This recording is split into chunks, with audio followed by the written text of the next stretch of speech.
वह आज मुजफ्फरनगर में आचार संहिता उल्लंघन और कोविड अधिनियम के मुकदमे में कोर्ट में पेश हुए थे। सांसद चंद्रशेखर ने कहा कि सीओ अनुज चौधरी हमारे इलाके के हैं, उन्हें समय रहते ये नजर रखनी चाहिए कि जाने अनजाने में उनके किसी कार्य या बयान से सरकार को तो कोई फायदा नहीं हो रहा है। मतलब निकलते ही सरकार दूध से मक्खी की तरह सीओ को निकाल फेंक देगी। आचार संहिता उल्लंघन के मामले में अदालत में पेश होने आए सांसद ने कहा कि सीओ किसी सरकार के राजनीतिक साजिश का शिकार न बने। जनता की नजर में वह पार्टी बन जाएंगे, सरकार बदल जाएगी, दूसरे नेता आ जाएंगे। पिछले दिनों सीओ के पिता ने भी ये चिंता जाहिर की है। मुकदमे के सवाल पर उन्होंने कहा कि वैचारिक तौर पर हम सरकार से लड़ रहे हैं, इसलिए मुकदमे वापस नहीं लिए गए। झूठा मुकदमा है, वारंट जारी कर दिए गए।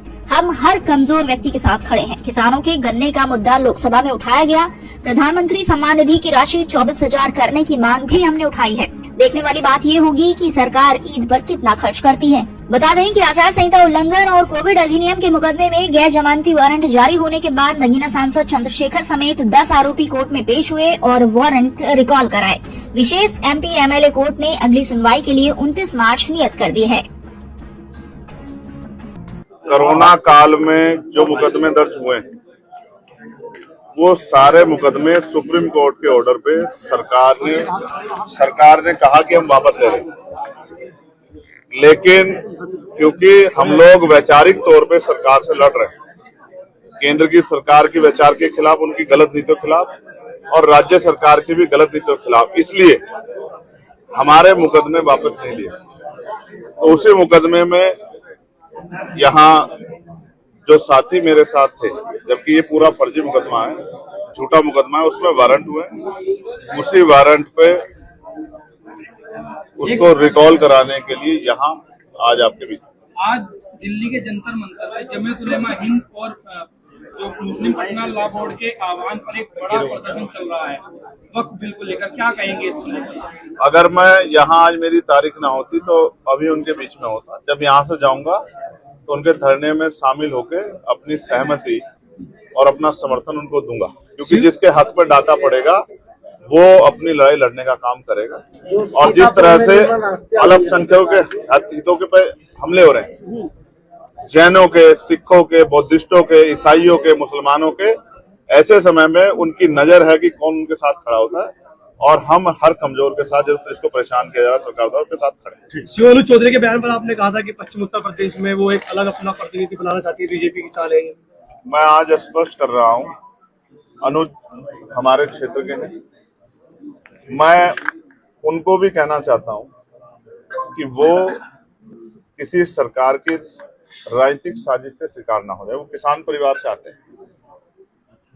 जिस दिन सरकार का मतलब निकल जाएगा, वो दूध में से मक्खी की तरह निकाल के उनको फेंकेंगे और वो जनता की नजरों में वो पार्टी बन जाएंगे। और दूसरी सरकारें जब बदलेंगी तो वो सरकार तो बदल जाएगी। तो नेता जिनके उनसे इस तरह के बयान या इनके बयान को जो इस तरह से जो है बढ़ावा दे रहे हैं, वो तो हट जाएंगे, कुर्सियों से दूसरे आ जाएंगे।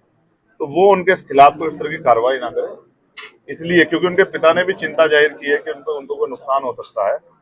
हालांकि वो तो खुद सुरक्षा कर रहे हैं वहां लोगों की, लेकिन मैं फिर ये स्पष्ट कहूंगा कि मैं समझता हूं कि उनको समय रहते जो है नजर रखना चाहिए कि जो वो कर रहे हैं जाने अनजाने में उसका फायदा सरकार को हो। आपने सदन में कहा है कि ईद को लेकर के सरकार और धर्म के आयोजनों के लिए पैसा खर्च करती है। ईद आ रही है, हम देखेंगे कितना खर्च करती है। बहुत अच्छी बात, बहुत अच्छा सवाल आपने रखा। ये देश धर्मनिरपेक्ष राष्ट्र है, यहाँ सभी धर्मों का सम्मान होता है और भारतीय जनता पार्टी का नारा है सबका साथ सबका विकास।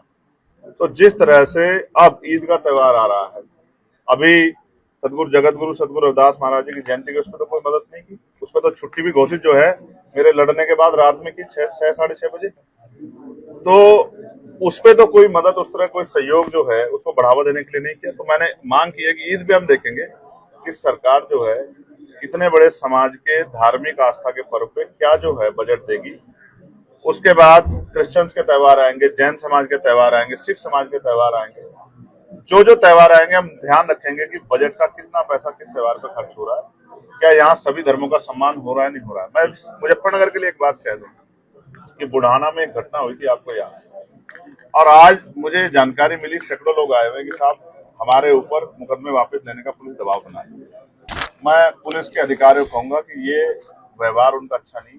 अगर वो इस तरह से लोगों को डराने का काम करेंगे तो फिर उनके खिलाफ भी एक बड़ा आंदोलन हम लोगों को जो है करना पड़ेगा, क्योंकि किसी को भी डराने का, धमकाने का, जोर जबरदस्ती करने का अधिकार संविधान किसी को नहीं देता। काशी राम जी के जन्म दिवस पर बहन जी ने मांग की है जाति जनगणना हो, नहीं होनी चाहिए जातिगत जनगणना। और मैं तो माननीय काशीराम साहब को भारत रत्न दिया जाए, क्योंकि वो रहबरों के सबसे बड़े नेताओं में से एक है। ऐसी मैं जो है मांग करता हूँ आज के। आपको लगता है कि सरकार देगी? जैसे नहीं देगी तो जब हमारे आ जाएगी हम देंगे। औरंगजेब की खबर को लेकर बड़ा मुद्दा बनाया जा रहा है इस वक्त। ये कहाँ पर है? महाराष्ट्र में। तो आप तो यहाँ उत्तर प्रदेश की न्यूज कवर कर रहे हो। अब जब महाराष्ट्र जाऊंगा तो उनका जवाब दे। जी गन्ने पर इस बार मूल्य नहीं बढ़ा, लेकिन मैंने अभी आपके पार्लियामेंट में उठाया, आपको पता नहीं पता है?